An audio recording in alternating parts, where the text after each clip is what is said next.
Compass wins LPTIA. Ranil-AKD Clash renews. AKD's plan to fill the country with tourists. Why Sajith was defeated. Government's next game.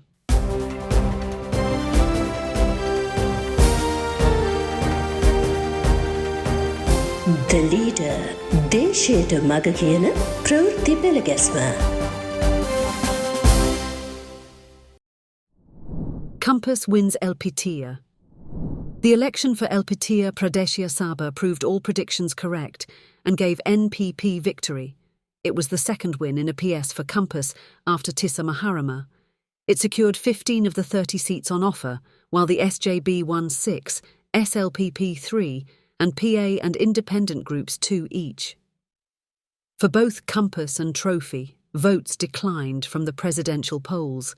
The 16% gained by Ranil dropped to 3.7%. Some in the SLPP claimed they have improved on their performance from the presidential polls. However, it now has only 3 seats in LPTIA, where it had 17 previously. The SJB managed to win 2 divisions, Pittuwala and Avithawa. For Pittuwala, the NPP fielded a former cop, hailing from a respected family, but an inoffensive and unsociable sort. His SJB opponent is from the better-known Lakamwasam family. His uncle is a former High Court judge, and former cricketer Hashan Tilakaratne is a cousin. In Avithawa, a renowned businessman contested from the SJB, while his NPP opponent was weaker and had no money of his own. It too had a setback from the presidential election, though Gayantha worked hard to gain that much. That's how Philip Shantha analyses the result. Tortoises, snails close in on Sleeping Rabbit. Rajit Kirthi and Shiral Lakthilaka too made comments. The latter says the result shows the NPP will take very long to win public confidence, just like it did when it progressed from 3% to 42%. So it is good if it governs without spoiling things, he says. Former election chief Mahinder Deshapriya compares it to a story similar to the parallel universe. Tortoises and snails close in on the rabbit sleeping with a victory certain. Ranil-AKD Clash renews. Many hoped Ranil will stay away from politics, but he has become quite active, says sources at Flower Road. He summons candidates regularly and advises them on how to question government action on matters such as pay hikes, elder allowance, etc. Also, a strategic plan came up at a recent meeting. You should play the opposition role now. The SJB cannot be trusted to do that. Be prepared for that, he told party seniors. Ranil decides to pose a challenge. Anyway, the UNP big shots seem reluctant to challenge the new government, so Ranil himself has taken up the task. Now he is issuing statements regularly. Leader TV revealed earlier that President AKD is very much angered by that. At a meeting in Negombo on the 27th, Ranil said AKD is a president without a majority, just like he did. He urged people to elect the experienced to parliament this time. Anura Dissanayake ජනාධිපතිතුමා කියනවා මිනිස්සු කියනවා මාස 3යි හිටියේ කියලා. මම නෑ කියන්නේ. එතුමාට අපි කියන්නේ නෑ ඒක. එතුමා ජනාධිපතින් ජනාධිපති යන්න ඕනේ. එතුමාගේ පැත්තෙන් දෝෂාභියෝගයක් આવත් මන් දන්නේ නෑ. එහෙම ඒව කරන්න වැඩක් නෑ. ඒත් ඔය දාලා තියෙන ලයිස්තු ඇහුවොත් එතුමාගේ ආණ්ඩුව මාස 3ක් නෙමෙයි සති 3ක් යන්න පුළුවන්ද කියලා මන් දහන්නේ. ඉතින් පළපුරුදුව ඉන්න ඕනේ රට වෙනුවෙන්. අපි කියන්නේ පළපුරුදු අපේ අය දාන්න කියලා බහුතරයක් දෙන්න කියලා පාර්ලිමේන්තුව. රට ගෙනියන්න. එතකොට අවුරුදු 3ක් හරි යන්න පුළුවන් අපේ බහුතරයක් හිටියොත් විතරයි. නැත්තම් පෝලිං වෙන්නේ හැමතැනම පෝලිං තියෙයි. මට කියනවා පෙරදුනා නම් ගෙදෙට්ට වෙලා ඉන්න කියලා. ඒ කියන්නේ මම පෙරදුනා. ඉතින් මම පිළිගන්නවා. මං ජනාධිපතිවරණට ආවා. මං ඡන්දෙ ඉල්ලුවා. බහුතරයක් මට ඡන්දෙ දුන්නේ නැහැ. ඉතින් මම පෙරදිලා. ඒත් බහුතරයක් එතුමටත් දුන්නේ නැහනේ. 51ක් හම්බුනේ නැහැ. මොකද එතුමාගේ මගේ වෙනස? මම බහුතරයක් නැති හිටපු ජනාධිපති. එතුමා බහුතරයක් නැති ඉන්න ජනාධිපති. එතුමාටත් නැහැ මටත් නැහැ. එච්චරයි තියෙන්නේ. මොකද විශේෂත්වය? අපි දෙන්නම එකට ඉන්නේ. AKD gives it back. On the same day, AKD reacted to Ranil. Ranil asks to send the experienced to Parliament. Experienced on what? Experienced on thievery. They are knife-wielders, troublemakers, supporters of Kahelia, users of abusive language, seekers of privilege. That's their experience, he gave it back strongly. ඒ වගේ මේගොල්ලන්ට පුරුදුයි මොකද්ද? පාර්ලිමේන්තුවේ ගහගෙන පුරුදුයි. පාර්ලිමේන්තුවේ සභාගර්භය ඇතුළට පිහියක් අරන් එන එක ලේසි නෑ. ආරක්ෂාව ඇතුළේ විශාල ලෙස පරීක්ෂා කරලා ගිහින්. හැබැයි පිහියක් හංගගෙන ඇවිල්ලා පුරුදුයි. මිරිස් කුඩු ගෙනල්ලා පුරුදුයි. ගහගෙන පුරුදුයි. හොරකම් කරලා පුරුදුයි. අපරාධ කරලා පුරුදුයි. එනිසා ඒගොල්ලෝ කියන්නේ අන්නේ පුරුදු කට්ටිය වන්නලු. මොකද කියන්නේ? යවනවද? නෑ ඒගොල්ලෝ පුරුදු ජනතාවට විරෝධී දේවල් වලට. ඒගොල්ලෝ පුරුදු ඒගොල්ලන්ගේ දේපල ධනය වැඩි කරගන්න. ඒගොල්ලෝ පුරුදු නීතිය කඩන්න. ඒගොල්ලන්ගේ පුරුදු නීතියට උඩින් ඉන්න. ඔව් අපේ කණ්ඩායමට පාර්ලිමේන්තුවේ ලොකු පුරුද්දක් නැහැ. ඇත්ත. හැබැයි මතක තියාගන්න අපේ යට පාර්ලිමේන්තුව අලුත් වුණාට දේශපාලනය අලුත් නෙවෙයි. Mahesh Hapugoda comments that the ground is opening for Ranil again. The rival for AKD is Ranil, not Sajith, he says. With the general election near at hand, some say the LPTIA result shows what is to be expected. AKD's plan to fill the country with tourists. The government plans to break records next year in tourist arrivals. On a request by AKD, China has agreed to send 6 million of its nationals. Under the first stage, half of that will arrive in the upcoming season, it is said. That will be historic if that happens. At his first election rally since assuming office, AKD said in Tangale that next year will break tourism records if nothing unforeseen happens. Weekend Maurata reported that Chinese Deputy Minister Sun Haiyan handed over a document to AKD detailing possible support. According to her, China could send 10 million tourists to Sri Lanka within 2 years. Mossad issued the first warning. The matter of Aragon Bay came up in the meantime. An advance warning was given to the government by the Israeli spy agency Mossad about 3 weeks previously, it is said. Cabinet spokesman Vijitha says nothing was received from India's RAW this time. Mossad is watchful of Israelis in all countries. Its level 4 warning to tourists said to expect suicide attacks not by Lankans, but by Hezbollah or Hamas militants in the country. Action taken by the government.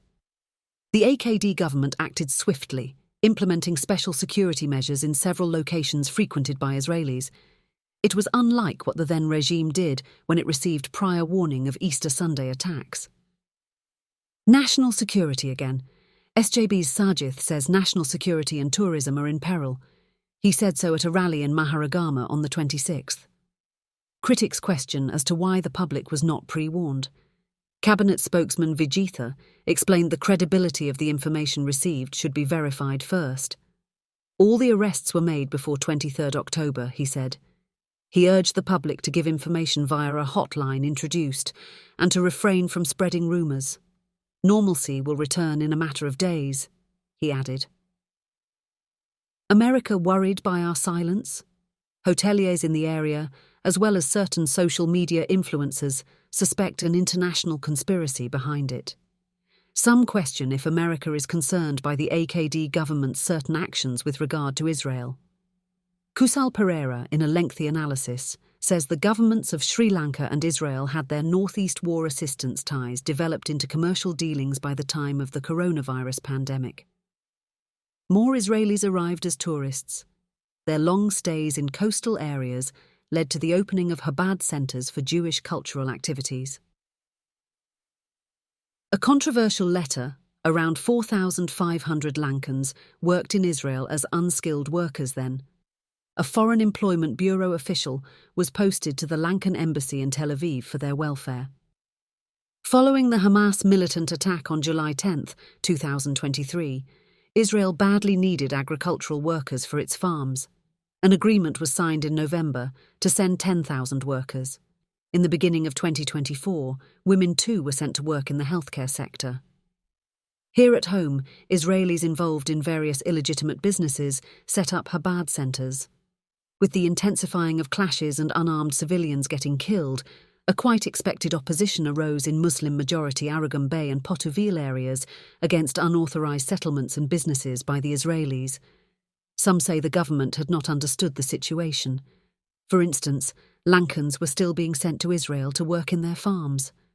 Also, we didn't sign the letter endorsed by 105 UN member nations to condemn Israel's prohibition of the UN Secretary-General.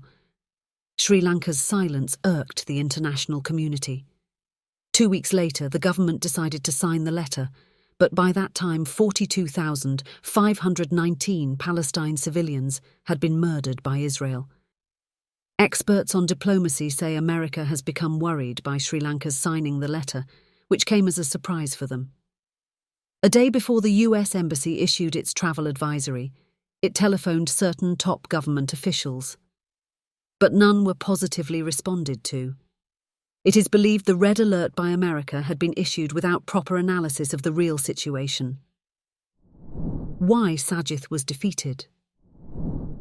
The SJB appointed a committee to find out the reasons for Sajith's defeat at the presidential polls.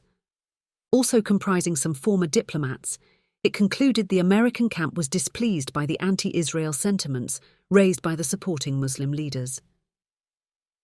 Sajith told Parliament on the 14th of May that Israel had unleashed terrorism against the Palestinian people. During a debate on the matter, he even wore a shawl in support of Palestine. In a hard-hitting speech, he called for unconditional support to demand a halt to Israeli attacks on Palestine. On the following day, he attended a picketing campaign in Colombo against Israel's state terrorism. At every rally in the northeast, he spoke in support of the liberation of Palestine. By the year end, Sri Lanka will stand firm with Palestinians, he told a smart classroom handover on the 4th of July. So, his anti-Israel sentiments led to his defeat, according to the SJB committee. Catholic leaders reverse course. This attitude may have had an impact on the sudden about-turn by certain Catholic leaders who had been supporting him. Nevertheless, the country is increasingly coming under international pressure on the political front. Government's next game. The economy doesn't look good yet. Economists reject Ranil's claims of having revived the country. Now, AKD and his government have taken measures to earn more income from tourism and at the same time to eliminate corruption in the customs, inland revenue and excise departments. Gamanpila in another prank. After a media hype on Easter Sunday attack reports, Gamanpila is renewing his habits via a new prank. He plans to collect signatures to a petition to demand the removal of Ravi Seneviratne and Shania Baysekera from their position. Until such time we file a court case against the two, we are petitioning the president for their removal, he said. An angry Mahinder in the expressway. Mahinder enjoyed toll-free rides on the Southern Expressway since its opening during his rule. After he lost in 2015, a collector once told him to pay the fee. Mahinder immediately telephoned the then Transport Minister Kabir. That one spoke to officials of his ministry and the UDA and ensured Mahinder continued to have that privilege. Last week, he was coming out of the expressway when a collector asked him to pay. A political gossip column says Mahinder went into quite a temper and demanded to know how they dared to charge the person who built the expressway. Anyway, we should be sorry for Mahinder if he doesn't have any money to pay. That's it for today.